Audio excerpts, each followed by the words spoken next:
online television platform based in Abuja, Nigeria. Through its corporate social responsibility program, the Feed a Family initiative has presented a care package to 34-year-old Ruth Mathews, a mother of 4 and a person with a disability. The presentation ceremony took place in Abuja on Wednesday, November 9th, 2022. The Feed a Family initiative is a poverty elevation program targeted at low-income citizens who have been adversely affected by the biting economic meltdown occasioned by the coronavirus pandemic lockdowns and other economic dynamics. The care package is basically a food hamper handed out to selected and deserving families across the 36 states of Nigeria and the Abuja Federal Capital Territory. The aim is to cushion the effects of the current economic downturn on these families and to ensure that they are not overwhelmed by the rising living cost. While presenting the care package to Ruth Mathews, the managing director of Atlantic TV, Leah Kelly, enjoined the recipient to make a very good use of the package, especially now that the festive season is around the corner. So, Ms. Ruth, on behalf of Atlantic Television and our lovely sponsor, Mrs. Naomi, we would like to present this to you. This is all filled with food, strictly a food basket for you and your beautiful boys to at least try our best in our own little way to see you through your tough times, and we hope that, of course, we will be able to be here for you as much as possible. We really appreciate you coming here. I'm sure it was not an easy journey. So I hope that this serves some kind of... I hope this was a bit of an early Christmas gift for you. So thank you so much. Likewise, the Chief Executive Officer of Atlantic TV and the brain behind the Feed a Family initiative, Mrs. Eudora Kelly, while giving more insights into the program, noted that the care package will go a long way in assisting the recipient in her daily needs. This is even as she called on the well-meaning Nigerians and others alike to donate to these causes that will put smiles on the faces of less privileged citizens. We're really happy to have met you and met you have such beautiful children. Yes. And we hope that this is some form of Christmas really coming early. There are a lot of goodies for kids in here. So we hope that this, just a token to just help. And we're planning that so many other communities, we're calling on the general public using this medium. If you know that you have a family living around your community, this program is intended to go around the 36 states of the Federation and the Federal Capital Territory. And you know that you have people in your community that deserve this, an early Christmas we're calling it, that deserve something like this and need it. All you need to do is do a short video for us and send to us to our social media handles that are going to be on this. Send a short video to us, nominate them, and then we're just going to have a Powerball. We're going to just have all those names nominated, and on a weekly basis, we're going to pick out a name. And if that family is lucky, they're going to get a basket like this coming all the way from the Federal Capital Territory, from Abuja, where we're located. We're going to courier it to you to hand it over to them. So this project is a project that is dear to our hearts. We know that as a result of the COVID, the pandemic, so many families and the economic downturn globally, we know so many families are struggling to feed. This is just a token for us, and we're calling also on sponsors that have a heart for those that are less privileged, not just in Nigeria but all over the world, globally. This is just something we have decided to do. As Atlantic Television, we decided that we want, this is our corporate social responsibility to the world. The recipient, Ruth Mathews, who was full of appreciation to Atlantic TV for their kind gesture to her and her family, prayed for more blessings for the initiators of the Feed a Family initiative. And God bless all of you. God increase all of you in Jesus' name. Amen. Thank you, and God bless you. And I want to appreciate my beautiful mom, that is always there for me, praying for me in my hard time. Thank you so much, man. I appreciate you, man. Meanwhile, Mrs. Naomi Ibiagwe, a compassionate Nigerian who nominated the recipient Ruth Mathews for the care package, has been speaking on how she met Mrs. Mathews. I went to India for a spinal cord surgery, and when I came back, while I was still in India, I was doing this physiotherapy. So when I came back, there is need to continue in the physiotherapy, and the company where I worked was magnanimous enough to give me referral to Cedar Crest. And that's where I met Ruth. She was looking at me, smiling, admiring me, while I was also admiring her.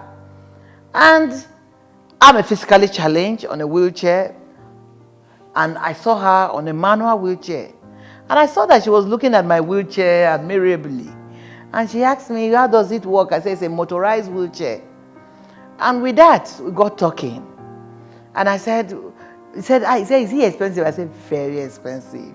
It's over $1 million. So she shrinked and said, no, she can't have. I said, I know.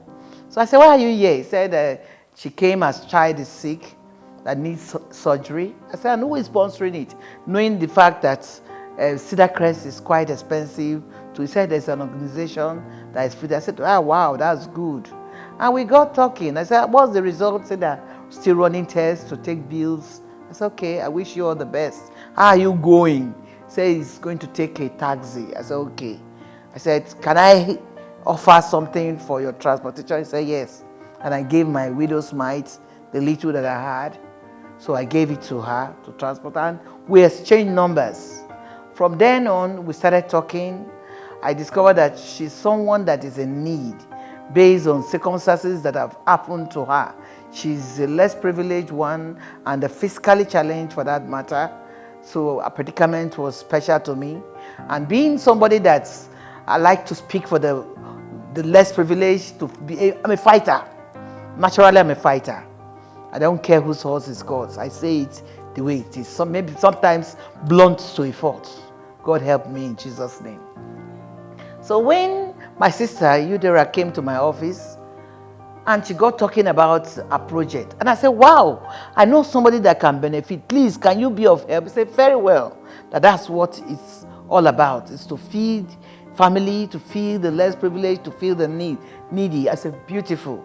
This fits the perfect description of what this family needs. And I deemed it fit. I was able to contact my friend Ruth, a friend and a sister, and she was a bit scared. I said, don't be scared, because I won't mislead you. I won't lead you to something. I want the world to know you. I want people to be of help to you. And I thank God for this TV, Dream Atlantic TV, that is out for feeding baskets to feed the less privileged.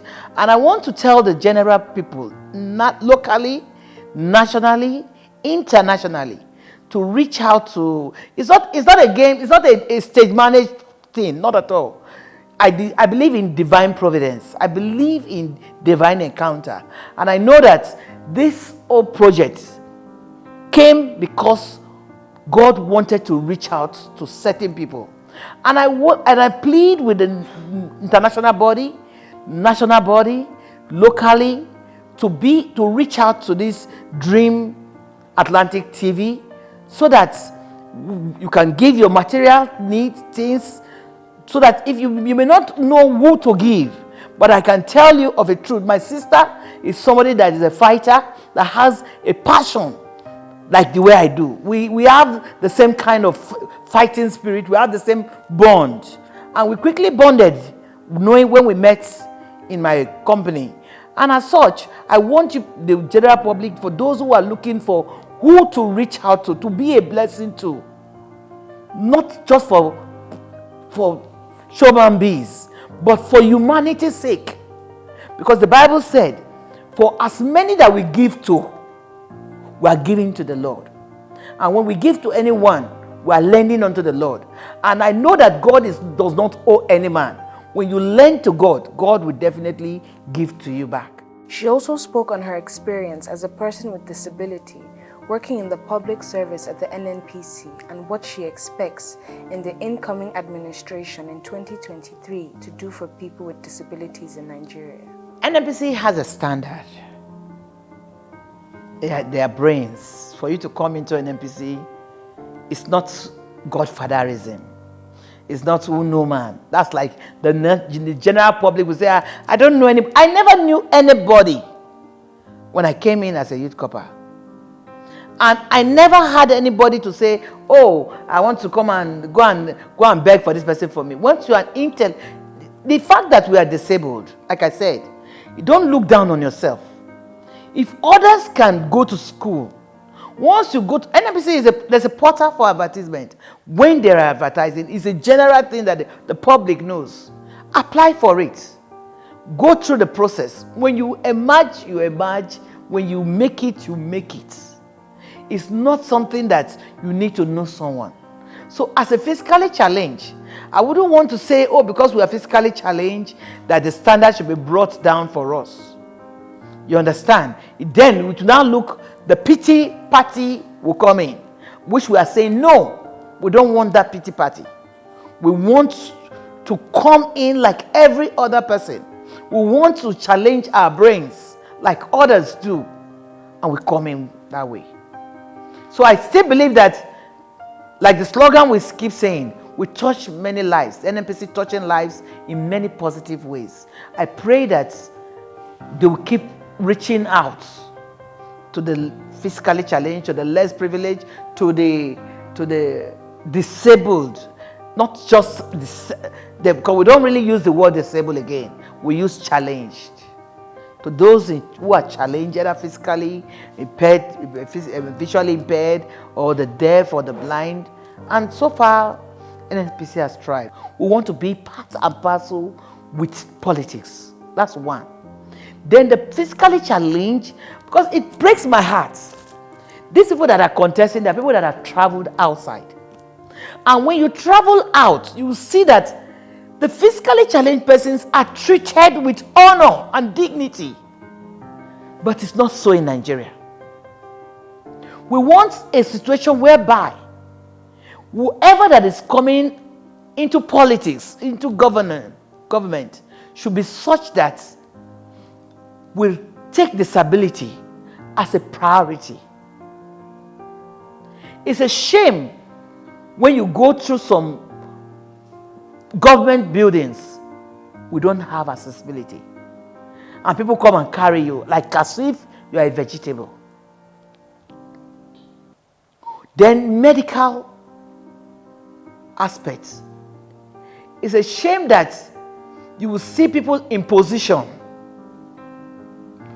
You go out and seek medical help, whereby you have the resources as a country to do same. I want a situation whereby whoever that is coming will say, look, enough is enough where we need to go. The physically challenged, we need to go outside Nigeria. When we have the brains, the medical practitioners, they are there. They can do it. There's brain drain. The advanced countries are busy taking the doctors, the nurses that are highly intelligent, draining them away. The same slave trade that our forefathers experienced is what we are doing now. It's slave trade, taking us, giving us tip of the iceberg. You understand? Something giving us whereby we can build source fertility in Nigeria. It can be done. So whoever that will come into power should desist from the idea of traveling outside, where for medical attention, medical treatment, whereby you can get it here in Nigeria and do it very well.